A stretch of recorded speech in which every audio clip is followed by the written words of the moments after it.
뉴스보다 재밌는 뉴스, 기사 속에는 나오지 않는 취재 뒷이야기를 전해드립니다. 이슈의 이슈. 그동안 한 주 동안 잘 지내셨습니까?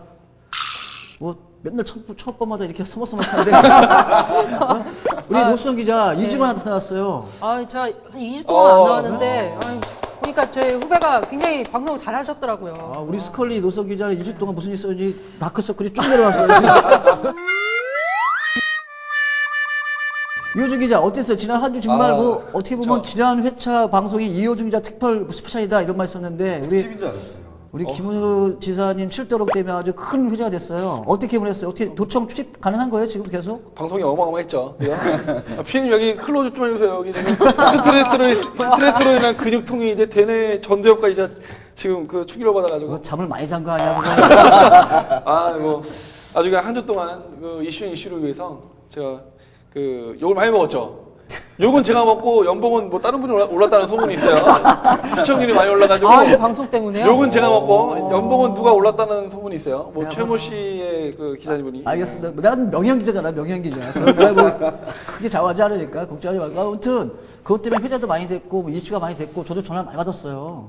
뭐 어차피 뭐 하신 걸 하시는 거니까요. 네, 그렇죠. 네. 그럼 앞으로도 뭐 이런 상황이 나오고 또 해야 될 얘기가 있다면 하실 겁니까? 제가 그 지난주에 부탁을 드렸잖아요.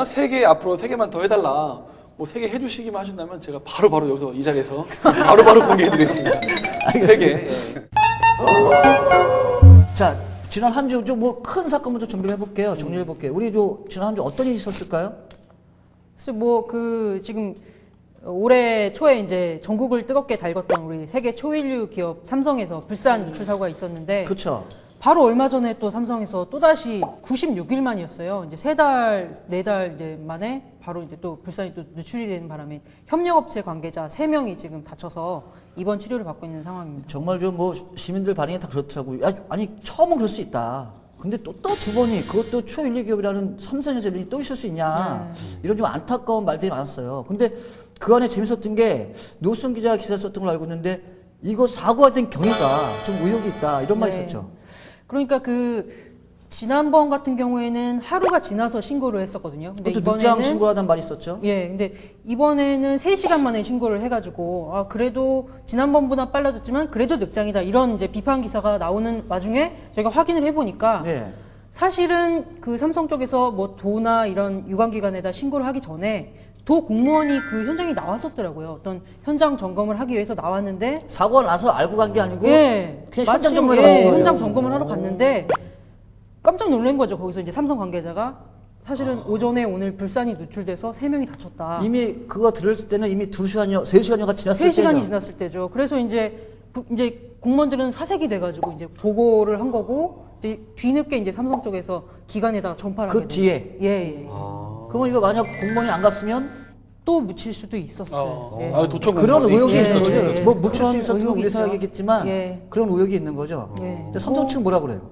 삼성 측은 뭐 이제 사고가 일단 발생을 했으니까 부상자들 응급 조치하는 게 우선이고 뭐 사망할 정도로 굉장히 큰 중상을 입은 게 아니라 뭐 불산이 튀어서 뭐 살짝 뭐 화상을 입은 정도였다. 그리고 그 동안에 뭐 이렇게 준비를 하고 이렇게 응급처치하고 병원 이송하고 이러는 시간이 좀 걸렸을 뿐이지 우리가 은폐를 할 의도는 없었다 이렇게 해명을 했는데 사실 의혹은 뭐 사그러들지 않고 있죠. 그렇죠. 자, 그럼 이제 각자들 오늘 이제 취재한 우리 정말 재밌는 얘기를 해야 되는데 우선 우리 중부일보 천현 기자, 천부장부터 좀 얘기를 해볼게요. 오늘 어떤 취재를 했습니까? 저는 그 경희대 강사가 네. 그 불법 집회에 학생들을 동원했던 네, 그런 내용을 취재를 했습니다. 근데 이제 현장에서 이제 출석까지 불러서 학생들을 이제 참여 여부를 확인까지 했던. 그래요? 네네네. 그 이 경희대 강사분이 어떤 일 때문에 이 집회에 참여하게 됐냐면은 그 용인시에서 요즘에 화두가 되고 있는 그 경전철 그쵸. 사업 관련된 내용인데 개통했죠. 예, 개통했죠. 예. 근데 이제 그 용인 경전철에 대해서 이제 반대를 하시는 주민소송단에 계신 분이세요? 이 강사분이 거기에 네네네. 주민소송단에 포함되어 계신 분이에요? 네네. 그러다 보니까는 이제 그 현장학습, 그러니까 이분이 어떤 강의를 가르치시면은 그 경희대학교에서 1학년 신입생들이 필수 교양 과목으로 듣는 그 시민사회라는 과목을 가르치는 강사님이신데 이 강사분이 그 자기가 가르치는 학생들을 한 20여 명 정도로 됐고 이제 그 의회에 이제 방청을 하러 간 거였죠. 예. 근데 이제 의회에서는 회의 규칙상 그 의사 진행을 방해를 하거나 아니면 좀 이렇게 훼손될 우려가 있다라 그러면은 방청을 제한할 수가 있어요. 예. 근데 워낙 그 이 강사분께서 그 전부터 계속 이 용인 경전철 부분에 대해서는 반대를 해오셨던 분이어서 또 이제 현수막이나 피켓 이런 것까지 같이 들고 오시기 때문에 이제 방청을 거부를 했었어요. 예. 그래서 이제 이 강사분이 학생들을 데리고 이 시의회 앞에서 예. 이제 항의하는 집회를 실시를 했던 거죠. 그럼 학생들은 뭐 자기가 그 집회에 참여할 것이라는 걸 알고 있었던 거예요? 아니죠. 이 학생들은 그냥 그 시의회에서 수업하는 예, 거고. 경전철 그 처리를 어떤 식으로 가냐라는 현장 학습을 목적으로 왔다가 일단 방청이 안 되니까 이제 강사가 이제 나가서 우리 항의하자. 그래서 항의를 하러 나갔는데 정작 항의하는 내용보다는 이제 그동안 이 강사분이 주장해왔던 경전철에 대한 반대하는 얘기를 성명서를 발표하시고 학생들에게 플랜카드를 들게 했는데 그 내용이 뭐였냐면은 지방의회 저기 봐. 앞으로 프린트를 좀 크게 했고 와. 글씨를 요만하게 했고 와. 눈이 나쁜 사람이. 이렇게 봐야 돼 이렇게. 종이가 너무 여기 벼 있어. 이쪽에. 아니 좀 크게 했고 오지. 현수막이 뭐라고 써 있어요? 현수막이 뭐라고 써 있었냐면은 네. 용인 경전철 변경 협약안 네, 협약안. 원천 비공개 졸속 날치기 규탄 2조 원대 혈세 투입 반대라는 문구가 적힌 현수막이었어요. 이게 학생들이 방청을 못했다 그래갖고 항의하는 문구는 아니잖아요. 아니 방청을 하러 온 게 아니라 그러면 사전에 피켓이랑 현수막을 준비해 왔던 거예요? 그렇죠. 그러니까 뭐 학생들이 들고 왔는지 뭐 그거는 모르겠는데 강사분이 들고 왔겠죠. 근데 어쨌든 이거를 들게끔 해서 이제 시위를 하셨던 1시간 반 동안 현장에서. 아니 학생들도 그걸 응한 거예요?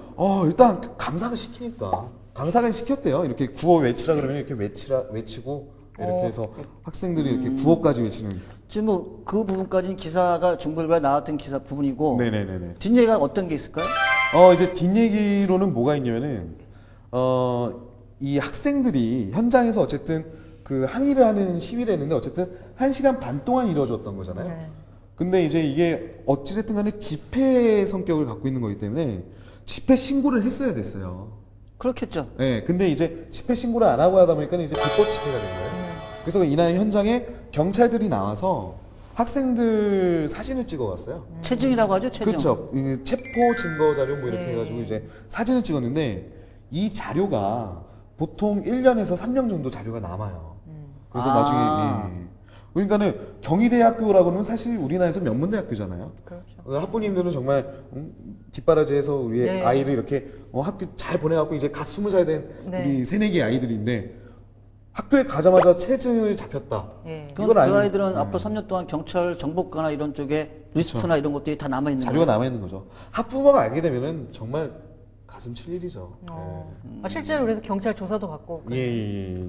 아직 경찰 조사는 안 받았고. 예. 강사분은 뭘 하시는 강사님이신가요? 교수님이 아니시고? 예, 그 출강하시는 강사분. 시간 뭐 교수님이라고 부를 거 아니에요? 그렇죠, 교수님이라고 부르겠죠. 근데 강사분은 뭐라 그러시냐면은 학생들이 어찌됐든 간에 그 용인 경천철에 대해서 문제 의식을 갖고 같이 참여를 한 거다라고 말씀하시더라고요. 사진을 이제 자료화면을 이제 보시면 아시겠지만은 그 사진에 보면은 이 아이들이 창피해가지고 자료화면이 좀 나가는 우리 네, 지금 이렇게 나가나요? 나갈 겁니다. 나갑니다. 이렇게. 네. 근데 이렇게 학생들이 창피해서 이렇게 고개를 푹 숙이고 피디님 막 당황스러워하시고 이거 안 되나요, 저기?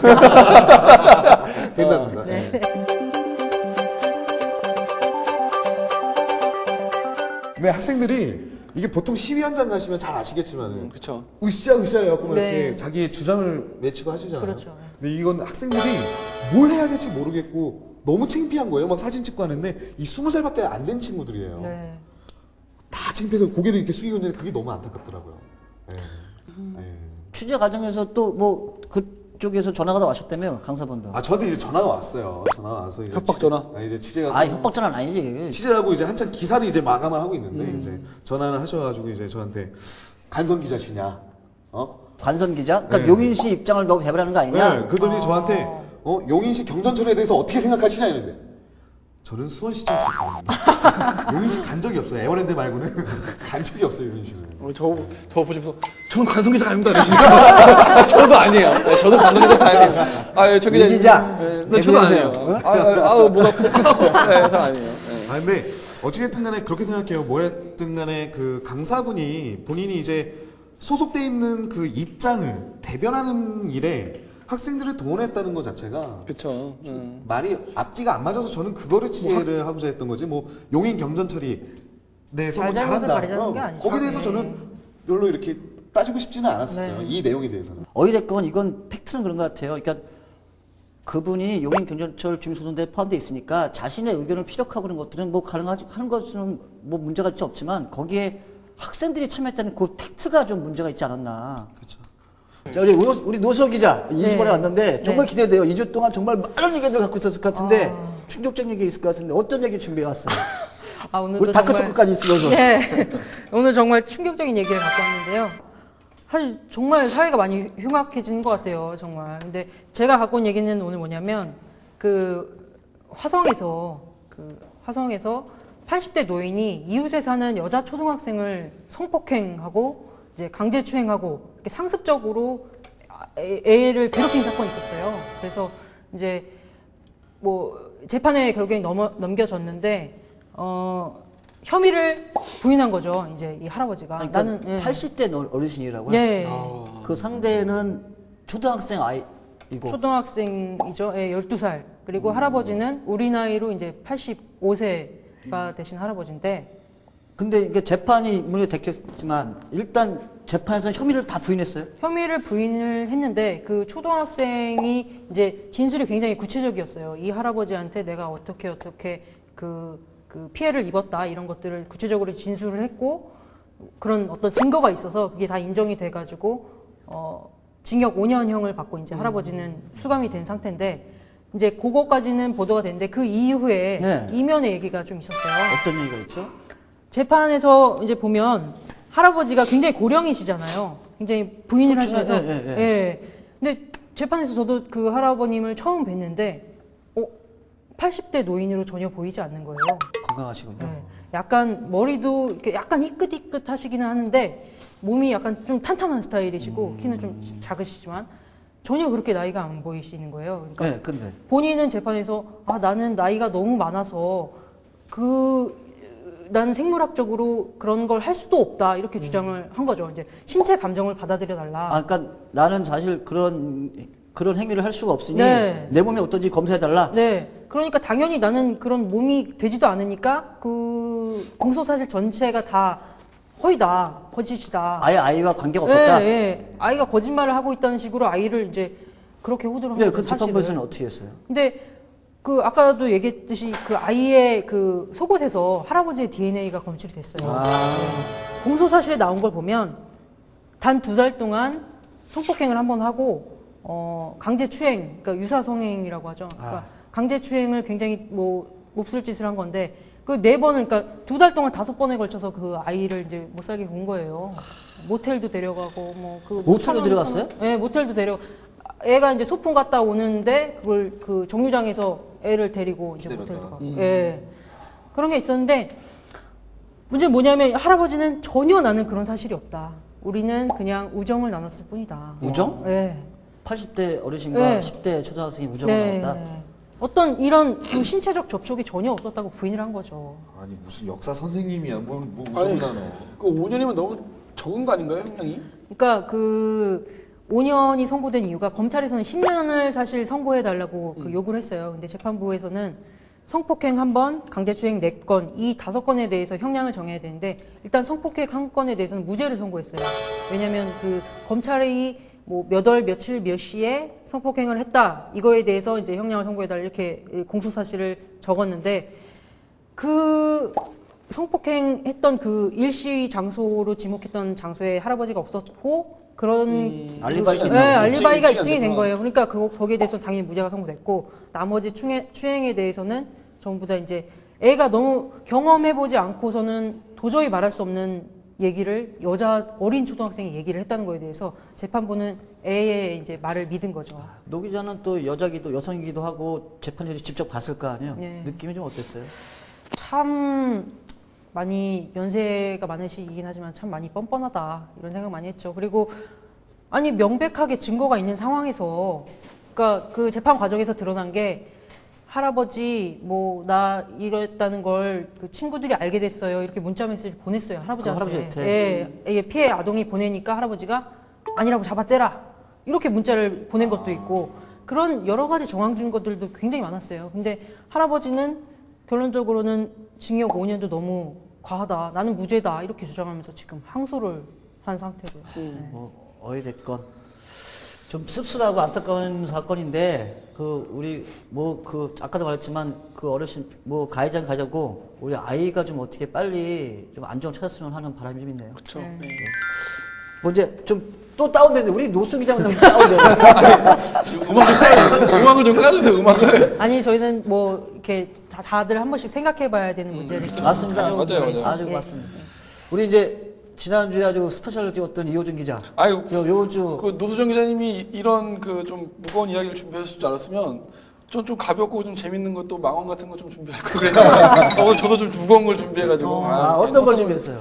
그 지난 그 3일이죠. 1일이죠. 1일. 지난 1일에 그 김문수 지사가 개성공단 32개 회사 대표 17개 정도, 17명 정도의 대표랑 도청에서 간담회를 진행을 했습니다. 네. 간담회는 한 17분 정도의 CEO분이 오셨고 김문수 지사 포함해서 도청 주요 간부님들하고 도 공공기관, 산하기관 그 대표들이 다 모였어요. 한 자리에 모여서 간담회를 했는데 저는 굉장히 이제 기자로서 이제 간담회가 시작이 되면 그 대표들이 돈 좀 달라 우리 한 뭐 몇 억이 달라 뭐 몇 천만 원 달라 뭐 이런 말씀을 많이 하실 줄 알았어요. 뭐 이런 경우를 뭐 몇 번을 보면서 CEO분들이 아무래도 제일 필요한 건 돈일 테니까 돈에 대한 이야기를 많이 하실 줄 알았는데 개인적으로 가장 그 간담회 시작하고 나서 가슴이 먹먹했던 그 이유가 취재를 하면서도 눈물을 좀 글썽이기도 했었는데 생각 외로 대표님들이 가장 먼저 얘기하시는 부분이 실직자 문제를 얘기하시더라고요. 직원들. 네. 그 대표님들께서 나는 우리 같은 CEO들은 어떻게든 먹고 산다. 망해도 먹고 산다. 우리 같은 CEO들은. 하지만 지금 개성공단이 문을 닫으면서 발생하는 실업자가 한 4천여 명이 된다고 해요. 3천명에서 4천명 정도. 정확한 집계가 나오진 않았지만 이 3천여 명의 직원들은 지금 당장 가족을 부양해야 되고 삶을 유지를 해야 되는 이 사람들은 당장 하루아침에 실업자가 돼서 어떻게 하느냐. 이 사람들에 대한 대책을 좀 마련해 달라 그러시면서 그 CEO분들이 눈물을 막 흘리시더라고요. 저 좀 감정이 올라오는데 4월 27일 이후에 공식적인 저한테 부담을 주는 게 싫습니다라고 얘기를 하면서 사실은 어제 혁명들이 다 사표를 썼어요. 가장 큰 문제가 되는 건 저는 여기 있는 사장님들도 문제지만 당장 내일 아침에 그만둬야 되는 이 노동자들이 더 문제라고 생각을 합니다. 실업자들이 그러니까 저를 원망하는 눈빛을 하나도 보이지 않는데 그 미안함 그걸 좀 그걸 보면서 내가 미처 이 개성공단 문제를 보면서 생각하지 못했던 그 실업자 문제에 대해서 다시 한번 생각을 하게 됐어요. 그리고 그 대표님들 중에서도 또 대표님이 계시더라고요. 그 대표님이 하시는 말씀은 좀 가슴이 좀 와닿았었는데 그분이 하시는 말씀이 지금 정부에서 뭐 이런저런 대책들을 뭐 해준다 말만 하고 있는데 아직까지 실제 이루어진 건 하나도 없다. 좀 빨리 좀 해달라. 어떠한 것이든 빨리 좀 해달라. 그리고 자기들이 가장 필요로 하고 자기들한테 가장 크게 해줄 수 있는 지원은 개성공단 정상화라고 얘기를 하시더라고요. 공단 정상화. 그러니까 다른 뭐 돈, 뭐 다른 정책 그런 게 아니라 공단이 정상화되는 것이 자기들한테 가장 큰 지원책이다라고 말씀을 하시더라고요. 근데 그 간담회 과정에서 김준하 굉장히 강하게 밀어붙였다는 얘기가 네, 아니 공무원분들의 답답한 것 때문에 김문수 지사님이 소위 말하는 폭발을 했죠. 굉장히 좀 그 간담회에서 이제 김문수 지사님이 여러 가지 말씀을 많이 하셨는데 그거를 옆에 기자로서 보면서 굉장히 좀 속이 좀 시원했던 부분이 많이 있었어요. 그러니까 드디어 예를 나오는구나, 들면 관성 기자. 아니 그 공무원분들이 또 답답한 부분들이 많더라고요. 그 보면 어떤 분들께서는 이제 아까 말씀하신 취업 지원 고용부에서 그 고용 상태를 좀 어떻게든 좀 지원해줬으면 좋겠다라고 했더니 이제 김문수 지사가 이제 경기도 일자리 담당 공무원한테 좀 지원책을 좀 말씀을 해주십시오. 이랬더니 이제 공무원분이 이건 고용노동부 쪽에서 좀 하는 게 맞는 것 같은데요. 뭐 이렇게 우리가 생각하는 바로 빼는 거죠. 항상 예. 저희가 생각할 때도 항상 공무원분들은 아무래도 조금 정치인이 아니다 보니까 앞에 나와서 내가 해주겠다, 내가 도와주겠다 이렇게 말하는 규정대로만 얘기를 하니까요. 굉장히 좀 힘들죠. 법과 규정이 다 테두리가 안에 있으니까요. 그러니까 김문수 지사님이 그 자리에서 그러면 지금 이 자리 강담이 안 되지 말고 가서 고용노동부 관계자를 데리고 오라고 모시고 오라고. 그래서 실제로 모시고 왔어요. 간담회 안 끝나기 전까지 모시고 오라고 김문수 지사가 그 자리에서 공무원을 고용노동부에 보냈어요. 그래가지고 고용노동부 관계자를 데리고 왔어요.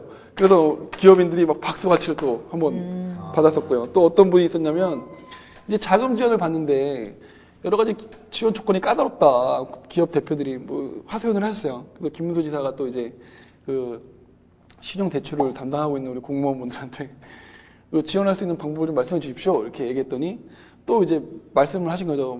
이거는 조금 우리 규정이 안 되고 이거는 정부 법상 이거 보증은 받아야 되고 담보가 필요하고 이런 말씀을 하셨어요. 또 김문수 씨가 역정해가지고 그 한마디 세게 하셨죠. 공무원들 다 같이 있는 공무원한테 따지지 말고 좀 지원해주라고. 따지지 말고 좀 지원 좀 해주라고. 따지지 말고. 말 그대로, 이런 말씀 그대로 드린 거예요. 그 회의 자리에서, 따지지 말고 좀 지원 좀 해주시라고. 따질 거면 우리가 모을 필요가 없지 않느냐. 그렇죠. 그 얘기 하시더라고요. 근데 그걸 보면서, 이제 저도 이제 경기도청을 5년 정도 출입을 하고 있는데, 이게 공무원과 정치인의 차이구나라는 걸 절실하게 느꼈어요, 이번에. 어쩔 수 없이 그 규정과 법 테두리 안에서 일할 수밖에 없는 공무원들과 또 어떻게든 그것을 뭐 유도리 있게 활용을 해보려고 하는 정치인의 사이에서 그 김문수 지사가 이번에는 좀 속 시원한 저번 주에는 좀 황당한 망언을 했다면 이번 주에는 좀 속 시원한 망언을 하지 않았나 싶어요. 어떤 방법이었든 김문수 지사가 스타성이 있어요. 근데 요번에 또 느끼는 건 뭐였냐면 저분이 어찌됐든 진정성이 있구나라는 건 정말 다시 한번 느꼈어요. 그리고 그 스타일 자체가 그게 김문수 스타일이에요. 맞아요. 어떻게 보면은 좀 거칠고 그럴 수도 있겠지만 그 안에 진실성이 담겨 있고 진정성이 좀 담겨 있는 게 김문수 지사의 어떻게 보면 스타일일 수 있는 것 같아요. 정치인분들이 오늘 뭐 김문수 지사는 지금은 정치인이라고 볼 수 없죠. 지금은 행정가죠. 도지사니까 현직은. 근데 정치인분들도 좀 속 시원하게 개성공단을 좀 지원해줬으면 좋겠어요. 지난주에서 오늘 이번 주 이상하게 이호준 기자가 18될 것 같은 분위기인데 지난주에 이 7도로 이렇게 확 한 번에 그냥 싹 정리를 하네. 역시 관성 기자는 대단한 것 목이 같아요. 많이 아파요. 자, 하여튼 뭐 오늘 긴 시간 또 우리 세 분, 특히 우리 노선 기자 오랜만에 나와서 반가웠는데 얘기 잘 들었는데 어땠어요, 노선 기자 오랜만에 나오니까? 지난주에는 청 부장님이 많이 좀 드러내신 것 같은데 이번 주는 왠지 제가 희생양이 될 것 같아요. 불안감이 엄습해 오지만 잘 부탁드리고요. 다음 주에도 뵐 수 있었으면 좋겠습니다. 알겠습니다. 우리 이호준 기자 오늘 7도로 이어서 오늘 또 뭐 정말 좋은 망원 얘기하셨는데 어땠어요? 네. 오늘 뭐 저 같은 경우에는 뭐 도민분들한테 김문수 지사님이 또 잘하시는 것도 잘하시는 대로 또 잘못하고 있는 거 잘못하는 대로 신랄하게 또 얘기해드릴게요. 아까 저번 주에도 말씀드렸듯이 아직 3개 더 해주시면 제가 꼭 말씀드릴게요. 3개 기다리고 있겠습니다. 자, 사실 오늘 내용 중에서는 우리 청 부장 얘기가 가장 좀 쇼크했던 것 같아요. 네. 강사가 자기 강의에 드는 학생들을 집현지에 데려갔다. 좀 재밌는 얘기였었는데 오늘 어땠었어요? 저도 그렇게 생각했었는데 지금 이호준 기자가 얘기했던 거 그 앞에 가슴 먹먹한 사연 들으면서 되게 먹먹하지만 속으로 오늘 내가 이겼구나 이러고 있었는데 실수해. 내가 보기에는 아까 좀 약간 눈물 줄 때 크로즈 들어서 크로즈. 쫙 크로즈 들어와서. 근데 마지막에 김문수 지사 전화고 와 여기 또 죽네. 자, 아무튼 뭐 우리 뭐 얘기하는 동안 잘 끝났는데 다음 주에도 좀 우리 뭐 오늘 같은 먹먹한 얘기 있었고 정말 우리 실질적으로 필요한 부분들 이런 것들 좀 많이 준비하셔서 다음 주도 정말 재밌고 알차고 그런 이슈 있으면 좋겠습니다. 부담되세요. 자, 오늘 수고 많으셨습니다. 감사합니다.